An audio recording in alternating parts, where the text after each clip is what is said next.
Yes, guys, welcome back. How's everyone doing? Throw the number one in the live chat, guys, if you can hear me right now, because I was just messing about with my microphone. So put a number one in the live chat right now if you can hear me, guys. Big up to everyone. Thanks for joining me yet again. Guys, don't forget the like button, subscribe, all that good stuff. Share. Like, sub. Big up to everyone in chat. Thank you very much for joining me this afternoon. I do appreciate it. Big up everyone saying they can hear me. Excellent. So, guys, before we kick off, we're going to talk about, obviously, this is about Jurgen Klopp's press conference this afternoon, which could be quite a lively press conference. So we're going to catch that. I believe it's at 1:30. So the press conference part will start at 1:30. We'll watch that together. Before that, we'll talk about all this stuff happening with Jurgen Klopp right now. It's an absolute madness. I've got a little video I want to show you guys first off, and this is why I understand why Jurgen Klopp gets so fed up with officials. This is why I had my big rant yesterday about officials in this country and how bad they are. So I've got a little video here I'm going to show you guys. I think you'll be quite astonished by this video if you've not seen it already. Right, big up to everyone. I've got the volume up. Make sure you guys can hear all this. Right, here we go.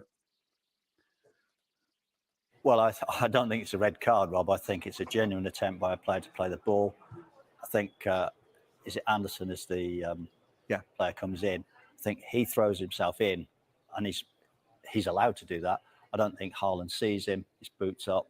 I think if the referee gives a free kick and a yellow card, it's enough. It's reckless. It's certainly not dangerous. It's certainly not gone to hurt the player. Should that have been a red card, Dermot? If it had been a red card, he couldn't complain, could he, Rob? I know Skip puts his head in. The argument is he invades Jota's space. Well, should Jota have his foot that high? Most certainly not. Well, I don't think it's a red card, Rob. I think it's a genuine attempt by a player to play the ball. I think, is it Anderson as the player comes in? I think he throws himself in, and he's allowed to do that. I don't think Haaland sees him. His boots up.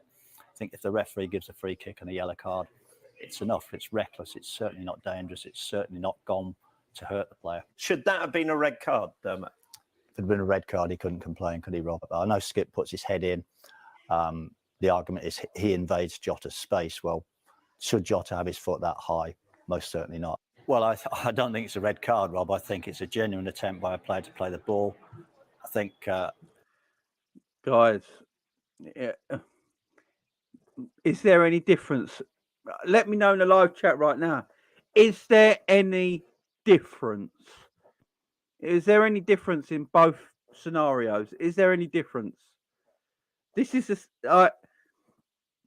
and you wonder why Jurgen Klopp gets angry.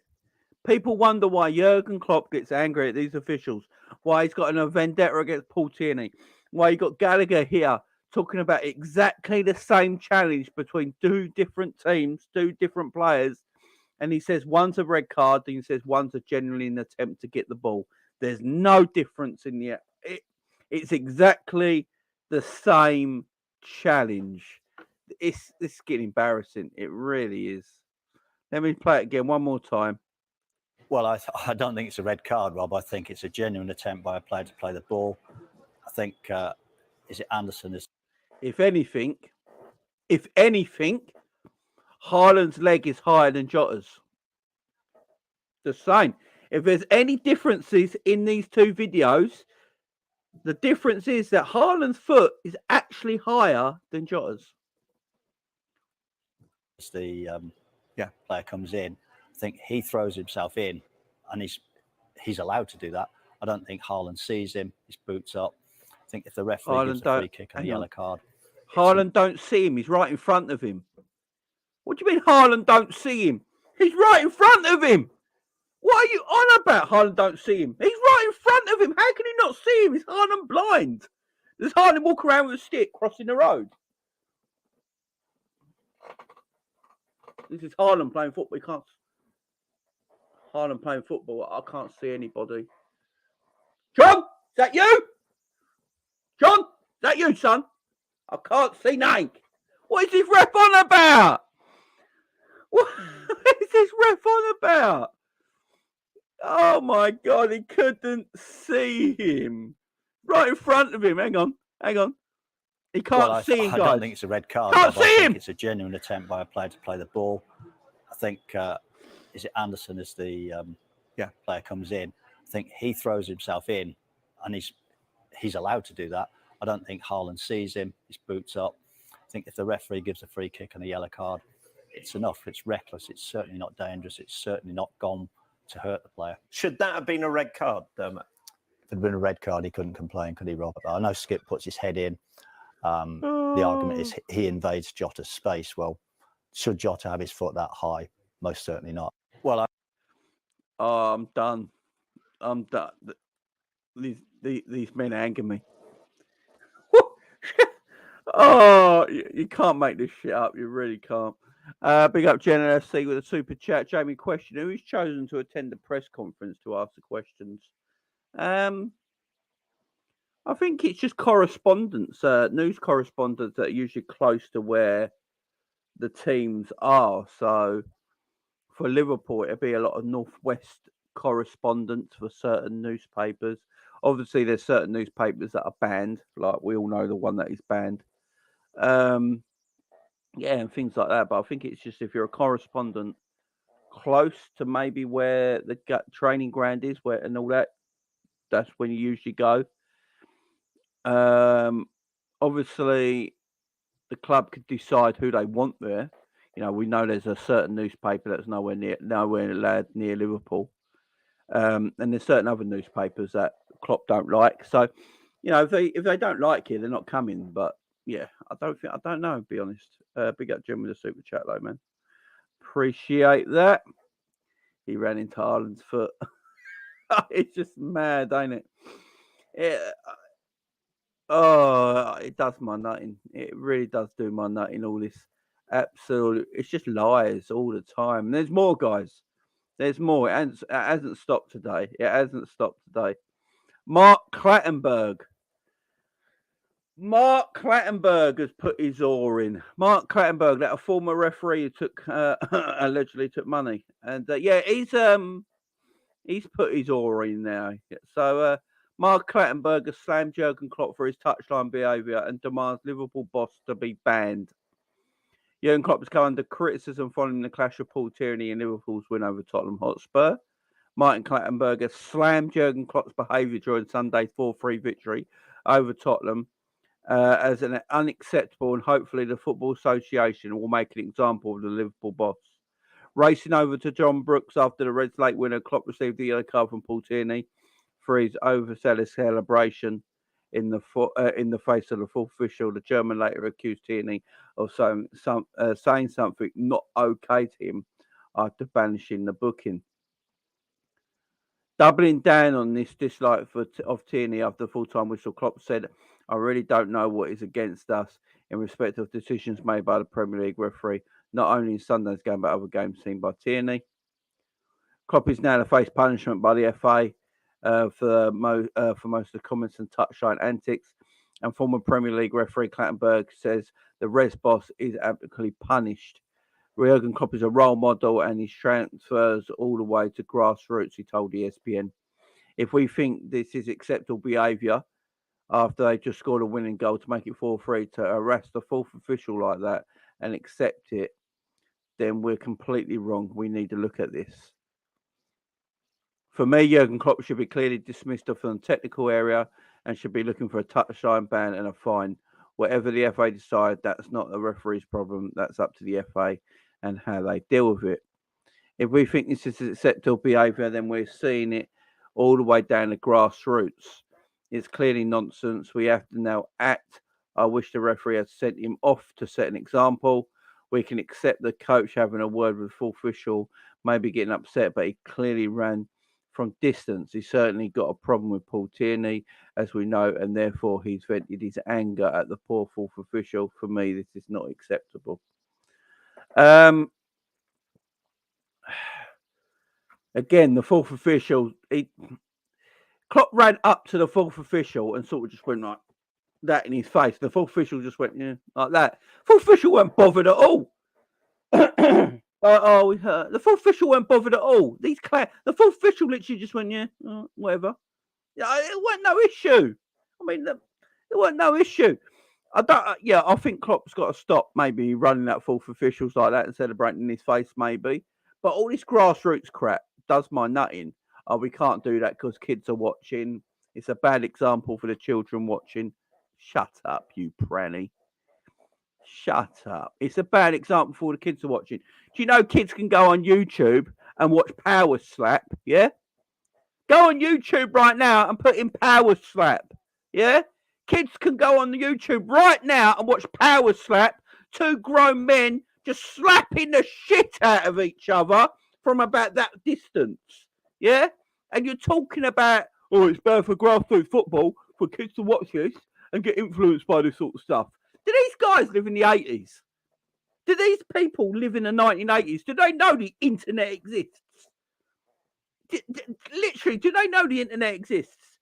Kids watch all kinds of shit. Yeah? All kinds of crap kids are watching. You know, the kids take their bloody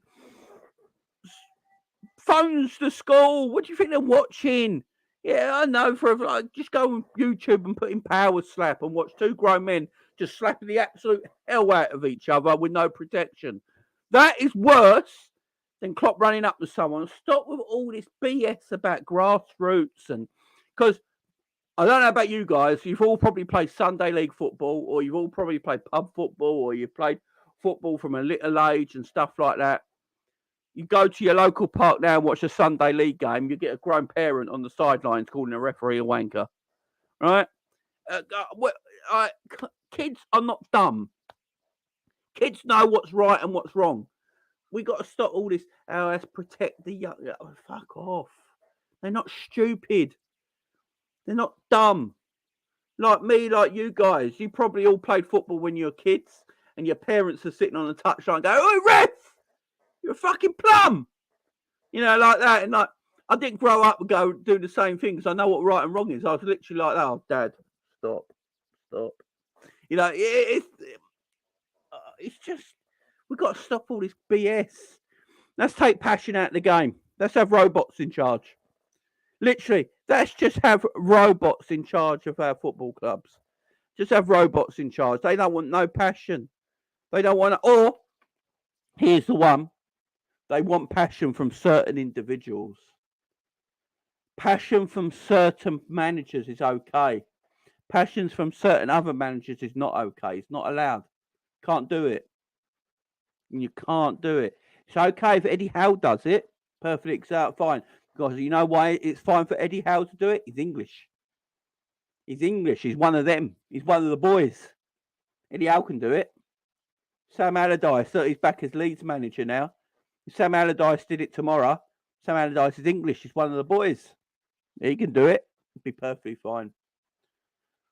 Pep Guardiola ain't English, but he does it all the time. But he's allowed to get away with it because Man City are so rich. They bring so much money into the Premier League. He's fine with it. He's one of the boys. Come on. Arteta might not be English, but he's a Spaniard who's a very young manager that the FA and the Premier League want to market in this country. Arteta has got the markability that the Premier League and the FA want. They're the managers they want, yeah? Markability. Saying do what he wants. We won't put anything on it. Do what you want, son. Do what you want. It's okay. Yeah. Arteta's never in his touchline ever. You know that little dugout bit you have on your touchline where manager's not allowed to step out of it? Arteta's never in there. He's always down the other end of the pitch or somewhere else. He's always getting in the fourth official's ear. He's always getting in the referee's ears. But it's okay because he's one of the boys. He's marketable. He's what the Premier League want. He's the manager the Premier League want and the FA want. So it's perfectly fine. The Harry Kane, as a footballer, can do whatever he wants. Yeah? Harry Kane can back into players when they're jumping in the air and they land on their neck. Yeah? And almost break their necks. But, that's fine. It's fine when Harry Kane does it. When Mo Salah goes to the ground, he's a diving, cheating bastard, apparently. When Harry Kane goes to the ground, it's clever play. Do you see where we're going with this, guys? Do you see where we are going with this? Certain individuals in our sport are allowed to do what they want. Certain individuals in our sport are criticised for everything they do. Everything they do. Look at so Klopp moaned about having 5 substitutions. He said it's about time we had 5 substitutions, right? And everyone was moaning. Who are the ones moaning that we shouldn't have 5 substitutions? Yeah, the English managers, the British managers, the ones that the FA and the Premier League love were the ones moaning. Don't bring in 5 subs. Don't bring in 5 subs. It'll kill our game. It'll kill our game. Now you talk to every manager and they're glad they got 5 subs. They're glad they got 5 subs because they can change things more. They can put fresh legs on. Yeah, they might not have the same quality as the bigger teams, but they can still put more legs on the pitch, fresher legs, change it up a little bit. And now they're all thankful they got 5 subs. Maybe it takes Klopp having a go. Maybe something happens. Paul Tierney now is not in charge of any refereeing duties this weekend. Paul Tierney is not in charge of any refereeing duties this weekend. None. And apparently the PMGO now are saying they're going to bring out the audio after they've done their disciplinary action and investigated it. Why wasn't it brought out straight away? I've said this already. They know Paul Tierney said something wrong. He's not refereeing any games this weekend all of a sudden. Like out of the blue, not refereeing any games this weekend. They know he said something wrong. And they're just going to try and cover it up as much as they can. They're going to dock up. They're going to mess around with the editing of the voice stuff. They're going to dock it in the way they can to make him sound like he weren't too bad, but he just did the little something wrong, but he weren't too out of order. They're protecting them. They're protecting their mates. It's all it is. Their mates get protected. Paul Tierney, obviously, because Jurgen Klopp's a grown man, he's not going to come out and say a lie. You know, if Jurgen Klopp's lying, then he's going to look like the biggest idiot in football. So Jurgen Klopp's not lying, is he? You know, he's told the world after the game, what Paul Tierney said to him when he booked him was not okay. Was not okay. So, and then Paul Tierney's not refereeing any games this weekend.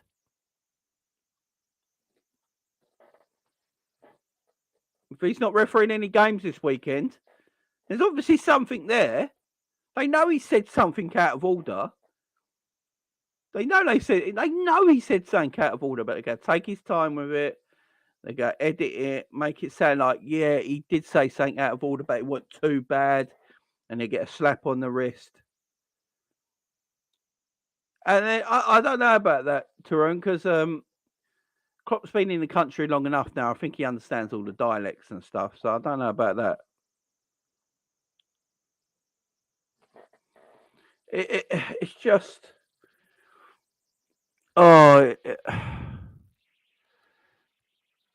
it's madness. It's madness. It's absolute madness. I don't get it. I don't. I watched an assistant referee elbow Robbo in the face. An assistant referee, a linesman, whatever you want to call them, a match official elbowed our left back in the face. Nothing got done about it. Got swept under the carpet. And they're wondering why Jurgen Klopp is upset at the officials that official Liverpool games. We've had an linesman, a match official, elbow our left back. Nothing happened. We've had Paul Tierney, basically not do his job against us, not send people off when they should be sent off, not doing his officiating properly, and you wonder why Jurgen Klopp's got an issue. Yeah, you wonder why Jurgen Klopp's got an issue. I'll tell you what. Let's just get that. Let's just have robots in charge. Let's all have robots in charge. No one show any passion anymore. Jurgen Klopp, Pep Guardiola, no passion no more. Don't want to see any passion from them guys anymore. Just sit on a touchline like that. Don't do anything. Don't even look at the officials. Can't even look at them no more. Let them make bad choices. Let them make bad calls. Let them mess up this beautiful game of football so they can be absolutely protected. I don't know what's bigger right now. What's protected more? The English FA protecting referees or the Catholic Church? What has got more protection? I don't know. One of them, it's mad. It's just, Paul Tierney's a joke. The FA's a joke. Premier League, they just want their money. They don't care. It's just a madness, guys. It's an absolute madness. I'm sick and tired of it. Absolutely sick and tired of it. Again, we've just seen 2 incidents that are exactly the same between Haaland and Jota. And one's okay and one's... I can't tell you how angry it makes me, guys. It makes me so angry. I'm going to play this one more time. Right. Well, I'm going to play this one more time because it pees me off so much. Here you go, guys. I'll play this one more time. Look. I don't think it's a red card, Rob. I think it's a genuine attempt by a player to play the ball. Did you see how high Haaland's foot was? And did you see how high Haaland's foot was? His other foot came off the ground. His other foot came off the ground as well. That is how high Haaland's foot was. And they're saying nothing. They say nothing. Watch again. Watch how high Haaland's foot is that his other foot comes off the ground. Watch. Well, I don't think it's a red card, Rob. I think it's a genuine attempt by a player to play the ball. He jumped. I think, is it Anderson as the player comes in? I think he throws himself in and he's allowed to do that. So this referee just blamed the Crystal Palace defender for throwing his head in. I think it was Anderson for throwing his head in. He just blamed the Crystal Palace defender for throwing his head in. Haaland has literally jumped in the air. His other foot has come up off the ground as well, because you can tell by the way he bounces back down, yeah? His foot is higher than Jota's, right? But it's the Palace defender's fault for putting his head there, he just said. Right? Just said it. Hear it again. I'll play it one more time. He just says it's the Palace's players' fault. Listen. Watch how high Haaland goes for it as well, guys. Watch how high he goes. Well, I don't think it's a red card, Rob. I think it's a genuine attempt by a player to play the ball.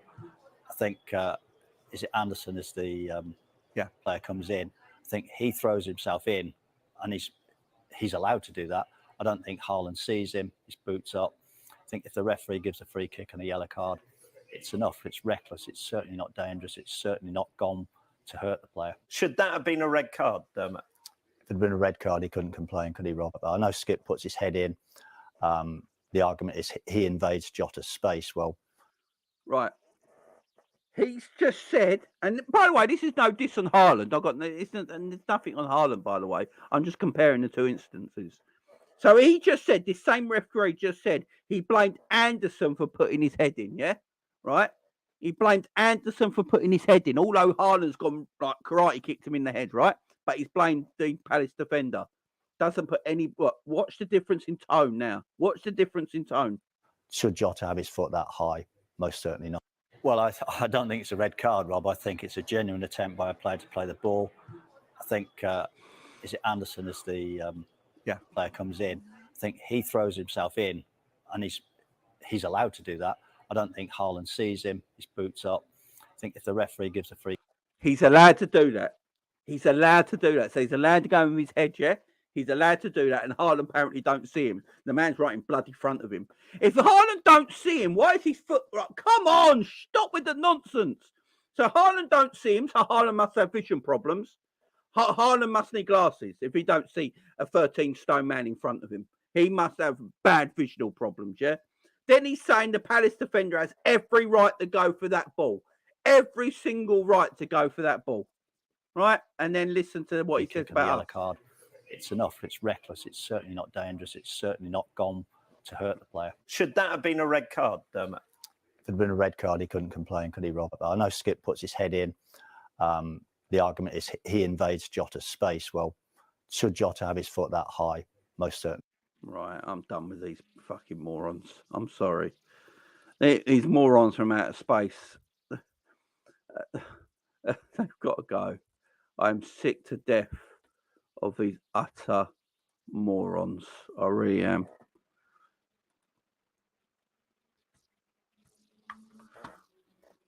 Absolutely sick to death of it.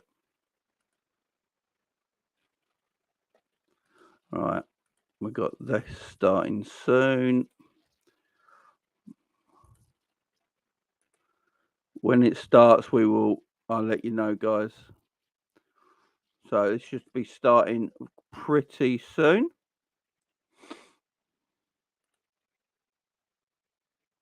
Whoa. Right, when it starts, we'll let you know, guys. But big up in everyone in the chat. Hope you're all doing good. Hope you're all doing good. It's just bias, man. It's just bias, or they can't. It's either biasness or they just can't remember what they said. It's one of the two. They're either biased or they just can't remember what they said. How can he not?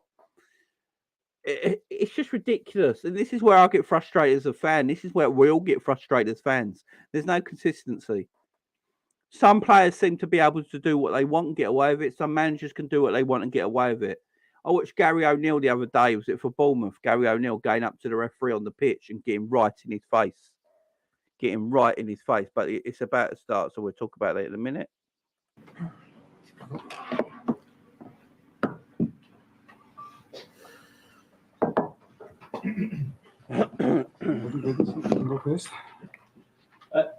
Jurgen, we'll start with injuries. Navigator, Robbie Firmino, your hamstring.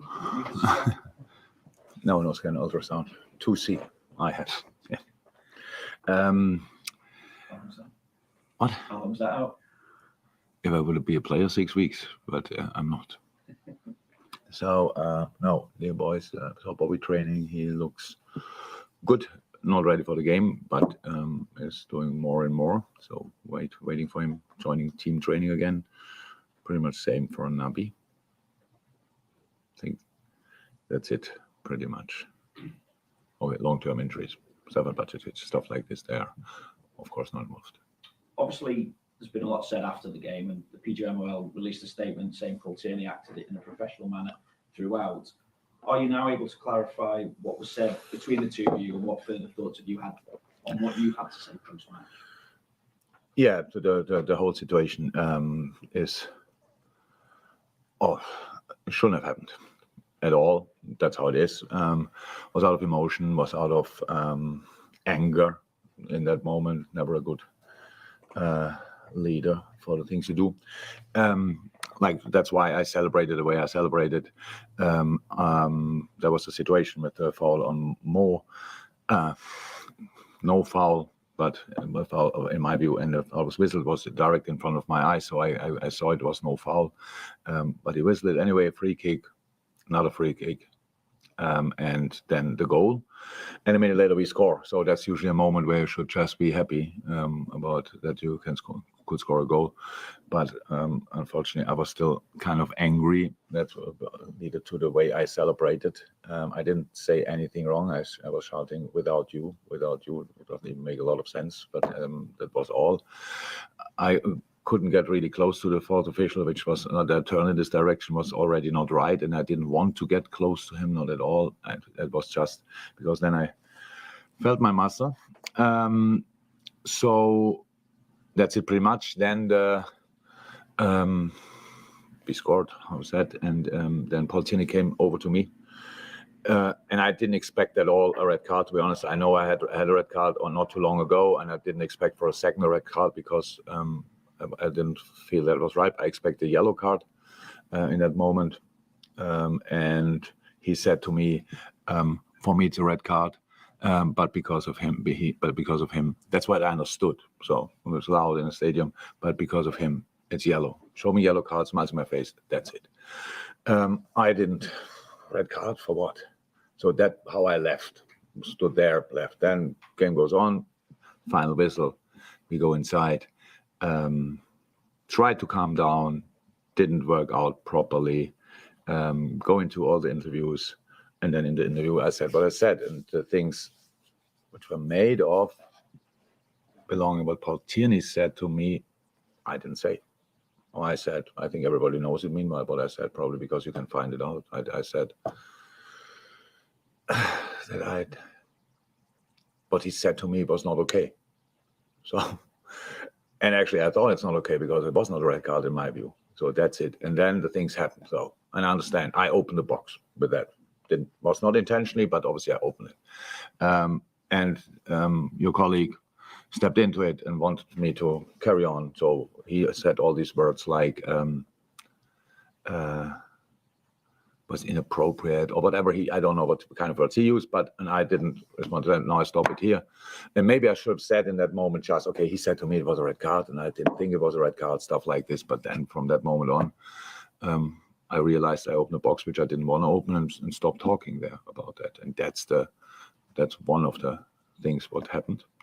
What was the rest? The rest was the things I said, how I feel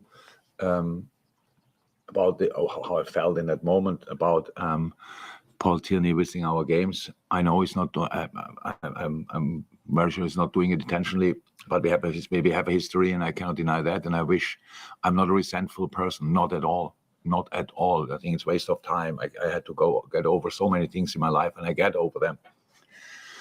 But obviously, these kind of things, what happened in the past in decisive games for us, if you were involved or not, they happened. And of course, they didn't happen intentionally, but they're still there. So that's a feeling, nothing else. So that's what I said. And I know that obviously the refs were really angry about what I said and go now for it. I heard I was lying and stuff like this, that I said that. I never did. I did a lot of things that day, but didn't lie. I shouldn't have said a couple of things, but lying was not involved in that. So that's pretty much the situation. Has there been a conversation, or will there be a conversation with Paul Tierney, with Howard Webb, to kind of smooth the situation over? I'm just thinking as well, there's been an incident this season with Andy Robertson, where obviously you got together with the PGMOL and Andy and the assistant referee on that occasion, and that was sorted out in that way. Is that a similar process to go through here? I don't know. It's not in my hands what's going on now. We won a football game 4-3 in a very spectacular manner, and the only headlines we had I created, and I really regret that. It's absolutely not necessary, and that's really not how it should be. I gave you all the opportunities, and not your fault to write everything. Everybody had to say about it, and these kind of things, and that's okay. But I have no clue what's happening now. We expect any kind of reaction because everybody tells us that something will come. But we didn't hear yet from neither FA nor from the refs or anybody else. You mentioned the result. It's now 6 games unbeaten, 4 wins on the bounce. What level as a team do you feel you're reaching as you continue to ask the question of those teams above you? We don't do really because they win their games as well. So there's nothing changed there. For us, important. I think the last game showed pretty much everything. Showed our situation, so we are capable of doing really good stuff. Meanwhile, really good stuff, liked it a lot, starting the game, stuff like this. Misunderstood the score sheet slightly, put the foot off the gas, wrong thing against Tottenham. Obviously, game opened up a lot. We had still much more possession, but they had now real chances, crossbar, post, all these kind of things, scored their goals. So that we let that happen we were guilty for that. That we could turn it around again, all credit to the boys that they did that. That Diogo had that knows to realize what will happen and be in the best possible position to finish the situation off. So that's football games. But I can imagine that's in short turnarounds between the games we have to. It's easy to build that we want to, or clear that we want to build on the good stuff, and that was really good, and to sort the things we didn't do well. And in football, 2 yards changed the world, and that these 2 yards we were too far away from pretty much everybody in these moments, and that's why everything, the whole game changed, and that's it pretty much. Damien? If there is to be a punishment, will you fight it? Will you accept it? Would it? I don't know. I to be honest, with all the things now, which made up, it's like I probably have to expect the punishment because I didn't. I think the refs think that I question the integrity of the thing. If in a moment when I'm calm, sitting here, I don't do. Of course not. But in a moment, I just describe my feelings. And if you go through the situations, there are some situations. It's no. I probably funny enough, the red card I received against City was pretty much the same spot, same player. Mo Salah involved there. Bernardo Silva, clear foul. Everybody probably in the stadium thought that's a foul. No, we don't whistle it. Carry on. Now everyone in the stadium thought that's no foul. Oh, we whistle it. What's that? So you see it probably. If it's on the other side, I don't see it. It's not that I'm in each situation a game on the tree. So and go mad or whatever. I cannot say anything about it. So we have to wait what they will come back with. 2 more. Diaz back in the team, scoring a goal. An What a emotional goal. moment for him. Yeah. What are your thoughts on that? Great, super. He already again before when he came on, it was a really nice watch. We gave him now hopefully enough time that everything can settle. So he's in training for a while, started really well in training, and then how it is after long-term injuries, you can see like the power level decrease slightly, and then they lack the sharpness here and there, and that's where we just let him be, let him go through this, and so now we picked him first time for the first lineup, and it was top. That he cannot play 90 minutes was clear, but for long spells and as long as he was on the pitch, it was really, really strong. So very good news for us. Can you give us your thoughts on Fulham? It was a fantastic game back in August. What are you expecting from them? Fantastic game from Fulham. I thought we were fantastic as well. I can't remember that, but maybe I forgot, and we were not there. So, yeah. Great season, unbelievable football. What Marco is doing there. Last year we were in London when he became manager of the year from the Championship. Congratulated each other. So a super colleague and a really smart guy. what he did there, unbelievable. Now, still performing, but the results are not there anymore, as much as before, maybe. Injuries now. But the way he sets the team up, the way they play, the players they brought in, super interesting, build a really, really, really good side. And so, yeah, we will be aware, or we are aware of how good they are, especially if we let them be, and we have to make sure that they cannot be at their best. That's the first job to do. Jurgen, on the face of it, it's every manager's dream to have the array of attacking talent that you've got at your disposal at the moment. Mo Salah, Cody Gakpo, Diogo Jota, Luis Diaz, Nunez, Roberto Firmino coming back from injury. But how much of a challenge is it to select the right three for each specific game? And obviously rotation comes into it, and form and different sort of players coming back from injuries. But is it a case of certain games for certain players, at this stage of the season? I never thought it was a real challenge, to be honest. If you have only 3 players and you want to play with 3 strikers, then it's pretty easy to line them up. Of course, if you have a 4th one, then you have to make decisions. If a 5th one, they have to make decisions. That's what we do. That's not I wouldn't say that's a challenge. It's just a job to do. And in our situation, Bobby is out, and Diogo struggles. He got in the West Ham game a knock in the back, has bruised rib. Could not train before the game, but could play without injection or whatever. Could play, but got another knock immediately when he came on. So maybe you might have seen the celebrations of Diogo. He was sitting down pretty slowly. So didn't train since then. So that's one. Is a doubt. We asked about injuries. Forgot that. Is a doubt at least, but I hope he can recover until tomorrow night. Apart from that, it's a normal situation. Of course, you need more players than you have positions, and then boys have to always the possibility to show that they should start, could start, or whatever. And I have to make decisions about how it would fit the best for the specific opponent. Sunday's game showed the good, the bad, and the indifferent from what we've seen through a lot of this season from Liverpool. But to establish a 3-goal lead and then, as you mentioned before, take your foot off the gas, is that a need now for the players to remind them, because they've done it so often in the past that you just cannot do that? I think actually we more often didn't do it. We put the foot off the gas more often than the other way around. But yes, from time to time it happens. I think the main problem was that we were that good in the first part of the game that it just put us on the wrong path. So pathway, that's it. We thought that's how we go, and forgot what we had to do, that we got in these good positions, because the way we played was absolutely exceptional in the beginning.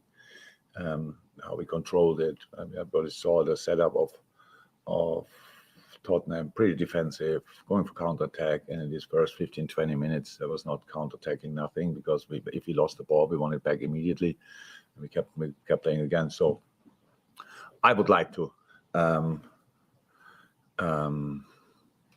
let the positives outweigh the negatives, to be honest, because it's just more important.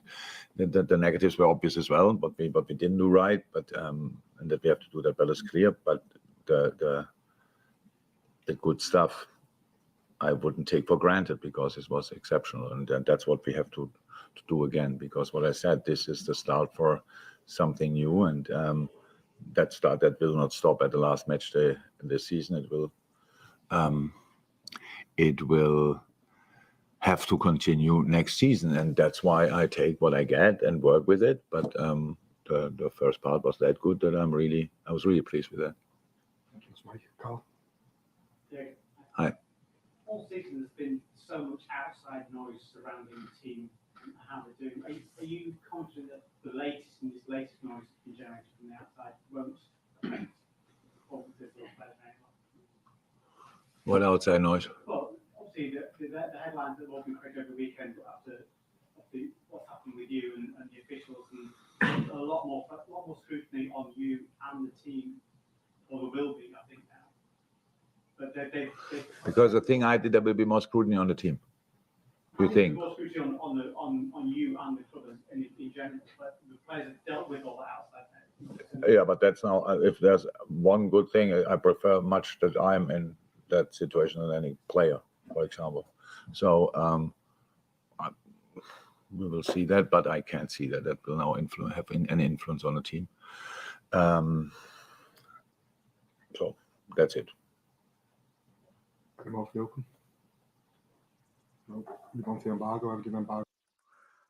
we do that, let me go back to what. Hang on, I need to go back a bit here. Injuries now, but the way he sets the team up, the way they play, and the players increase slightly, and then they lack the sharpness here and there, and that's where we just let him be, let him go. Diogo had that no wrong thing against Tottenham. Obviously, game opened up a lot. We had still much more possession, but they had now real chances, crossbar, post, all these kind of things, scored their goals.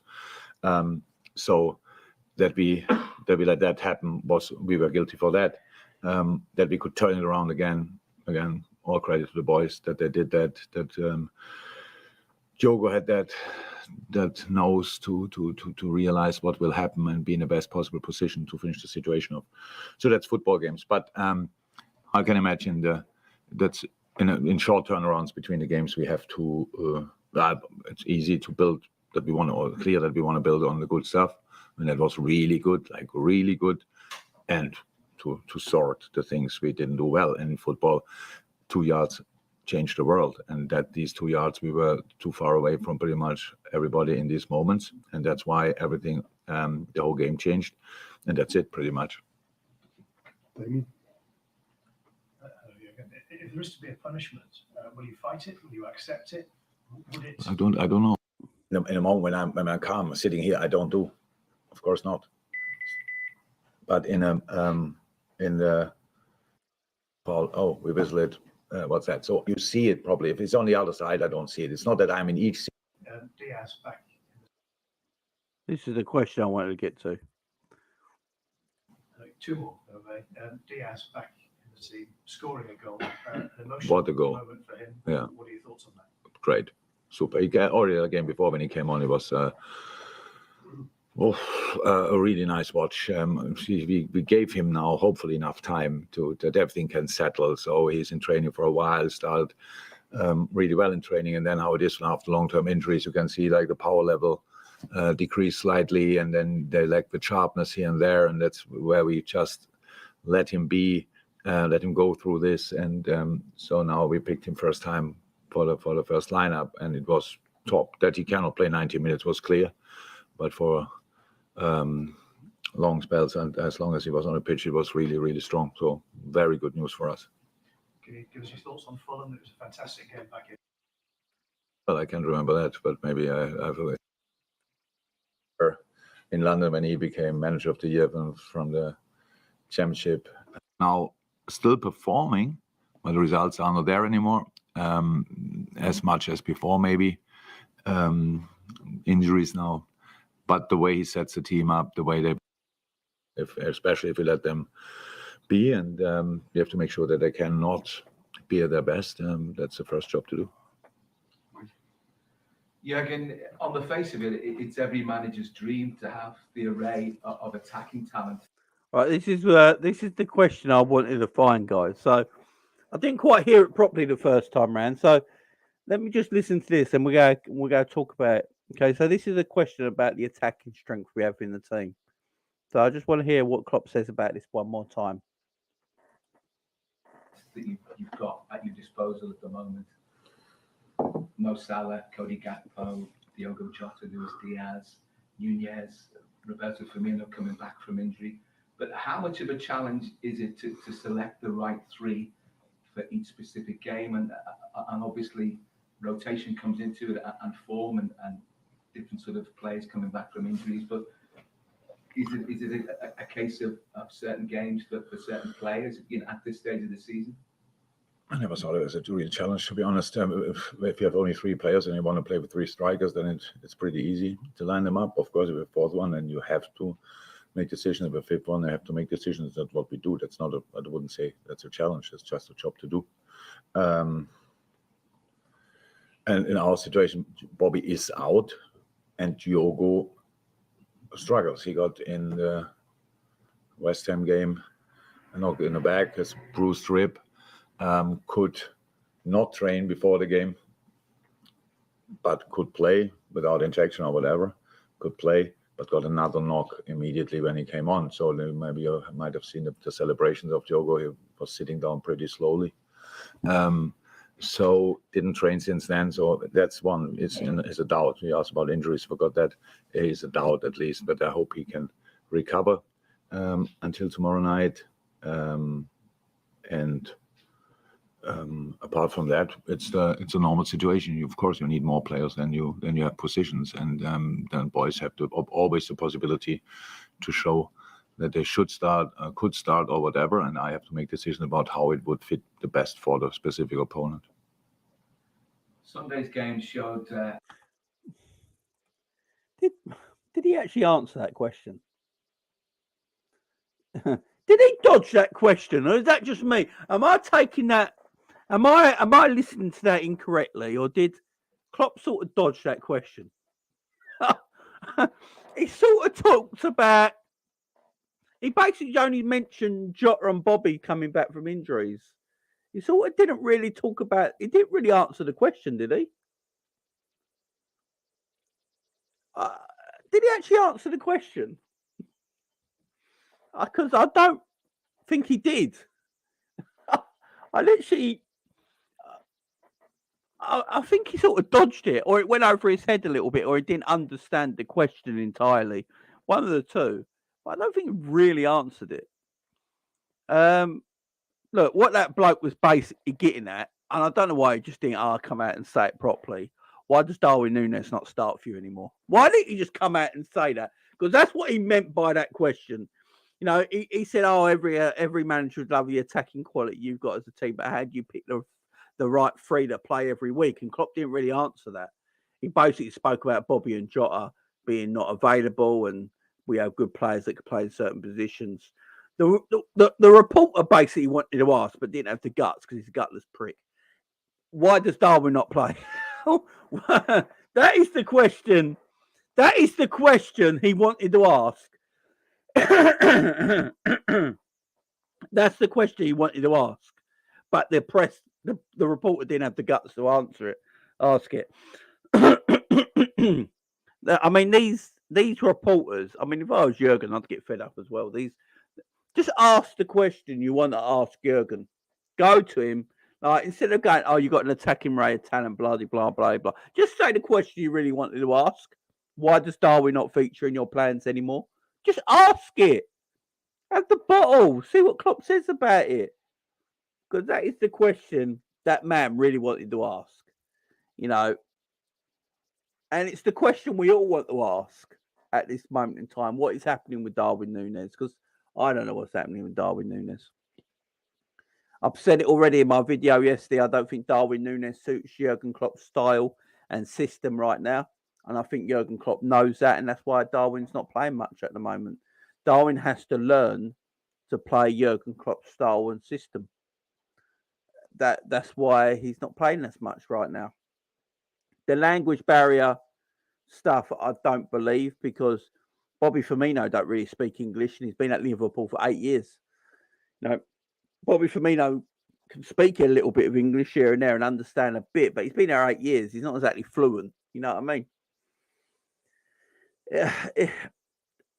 So the language thing, I think, is a bit of an excuse. Just ask the question, man. The reporter's going on about it. The reporter basically asked the question there and hoped that Klopp would bite the question and then say, "Oh, yeah, we got Darwin at the moment, but we're not being using him. But Jota's come back in." And then that report would have gone, "Yes, on the Darwin thing, you know, he's not being used at the moment. Can you explain why? Because he did cost you 65 million." But because Klopp didn't buy it, he didn't take it, and he sort of spoke around the question, you know, and just talked about Bobby and Jota. They just carried on. You know, just have some guts, man, and come out of the question. Just come out of it. I like Gakpo as a 9. I really do. I think Gakpo, Gakpo is our number 9. I'm perfectly fine with because he impresses me. He fits like a glove. It makes perfect sense.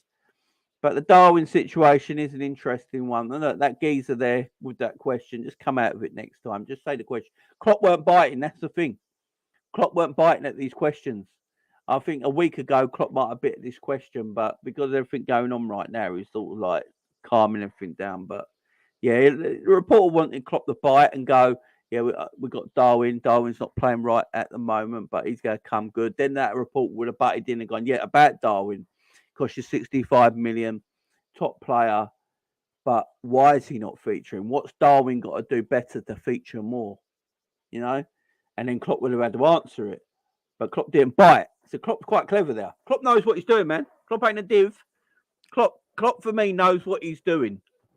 He's Klopp's clever. He knows what he's doing. He knows if he bit there and took the bait and went, oh yeah, about it all, he knows he'd have to answer it, and why he ain't going to answer it right now. So yeah, look, to give Klopp his credit, the man's clever there. The man's clever.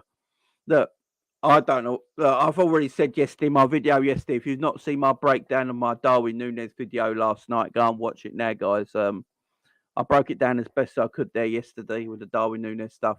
That I believe that Darwin Nunez just don't suit Liverpool's style of play right now, so he's not playing. It's as simple as that. He can't defend from the front. Jurgen Klopp likes forwards that can defend from the front, can play that counter-pressing game. And Klopp has always said the pressing starts from the front, not the midfield. That's why Klopp ain't got this massive issue as much as everyone else has about the midfield. He knows it needs reinforcing and we need new players there. But he ain't changing system. There's no way this system's changing. I know a lot of people hope next season we change formation, change the system up and all that. In my opinion, we're not. I think Klopp loves his system. Look, I will say one thing for Jurgen. When Jurgen's got his players in his system that he wants, his system is one of the best systems in football. There's no doubt about it. It's not got a lot of longevity, which means you have to buy players on the regular to keep the system going. But you get players in. I don't think there's going to be a change to his system. So if there's going to be no change to his system and Darwin Nunez does not suit our system, then it's up to Darwin Nunez to get better at it. Then it's up to Darwin Nunez in training to learn, to train, to be coached, to be the forward that we need him to be in this system. You go to Aguero. I'll take Aguero for a sample, yeah? Let's take Aguero for an example. When Pep Guardiola came to Manchester City, the first thing Pep Guardiola tried to do was sell Aguero. He wanted Aguero gone. He brought in Gabriel Jesus because Gabriel Jesus plays the Pep Guardiola system. He's a forward that plays that false 9 position well, can play out wide, and plays the Pep Guardiola system. Aguero couldn't. Aguero got taken out of the team for a little bit. I think everyone forgets this. Aguero got taken out of the team for a little bit. And because Aguero is a world-class talent. Aguero is like, no. You ain't getting rid of me like that. And he trained himself and coached himself to fit Pep Guardiola's system. And then what we saw was just a world-class striker and Aguero in Pep Guardiola's system. Yeah. You got someone like Zlatan Ibrahimovic, who was in Pep Guardiola's system at Barcelona. Didn't work. He couldn't work to Pep's system. So Pep was like, I don't need you. Off you go. And he sold Pep, and he sold him. That's why Ibrahimovic don't like Pep. Because Ibrahimovic don't think Pep gave him a chance. But Pep's like, you can't work in my system. No matter how good you are, you do not work in my system. So I let you go. You have to be able to work in these top managers' systems. Klopp's got a top system when it works. When it works, let's be fair to Klopp. When it works, his system does work and it's great.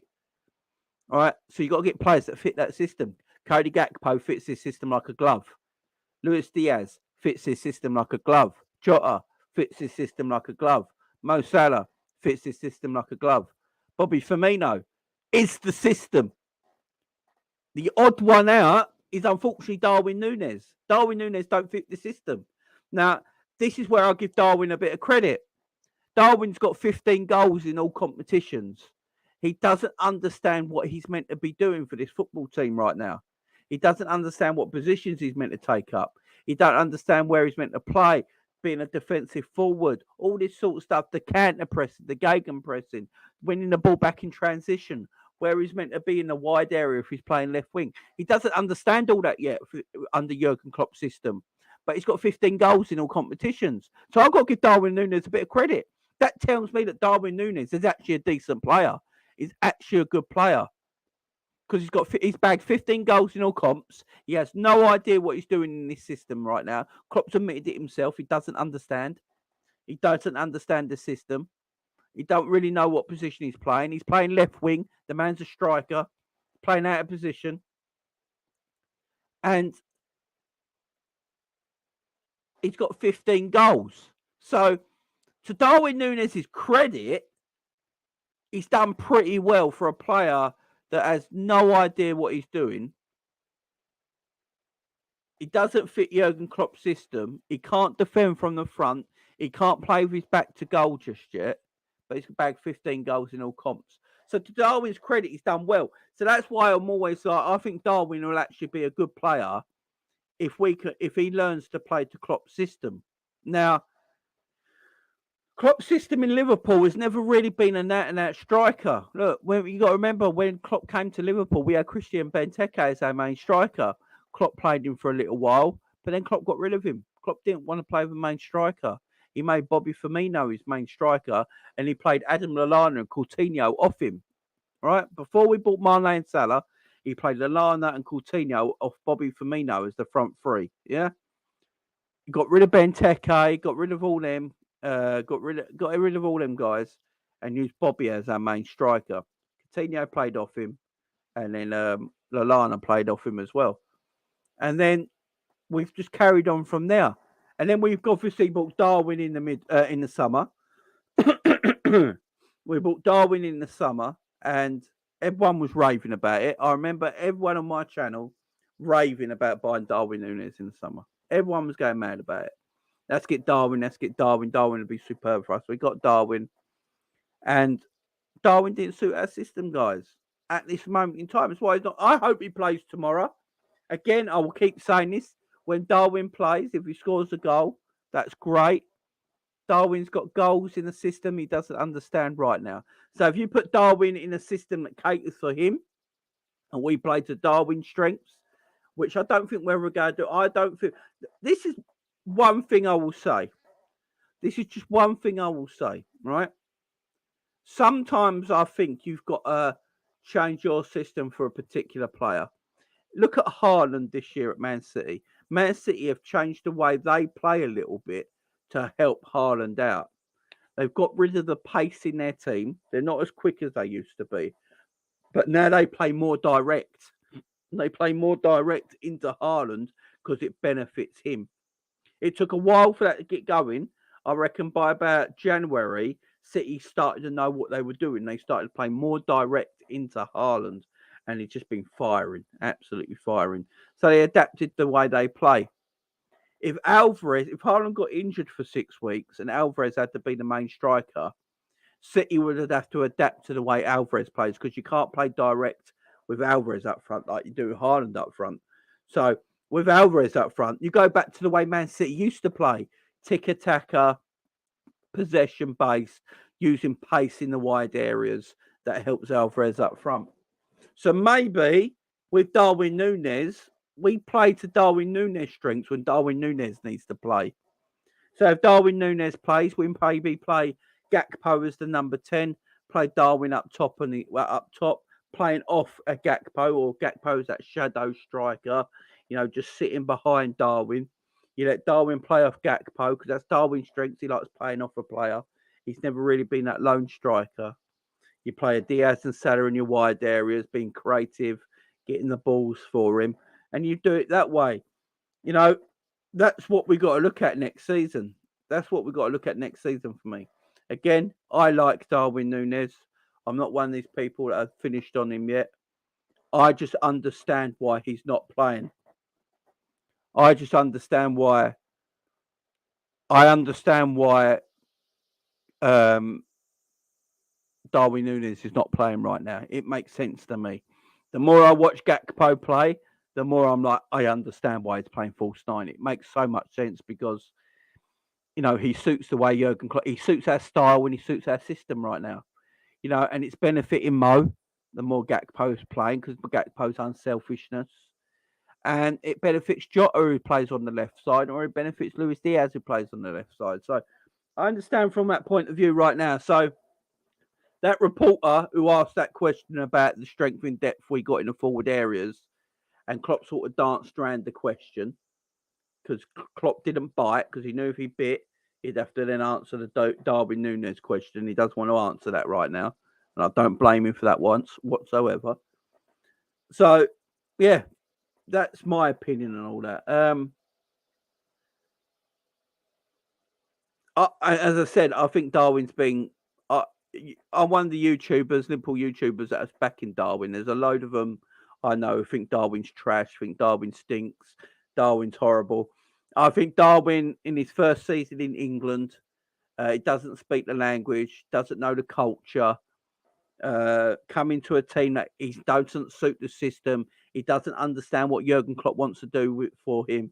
He doesn't understand what Klopp wants him to do positionally. He doesn't understand the defending from the front. To have 15 goals in all competitions and playing left wing, I think Darwin's done all right in his first season. But he needs to do better next season. There's no doubt he needs to get better. He can't stagnate and just be the same next season because we're going to have problems. If Darwin's still like this next season, then we start to have to ask questions and go, it's just not going to work. But if he improves next season and his improvement, he gets better and better and better. He works on his finishings. His finishing does need work. There's no doubt about that. You know, and he works on these little things. I think Darwin can be a superstar for us. But Darwin has to work on it.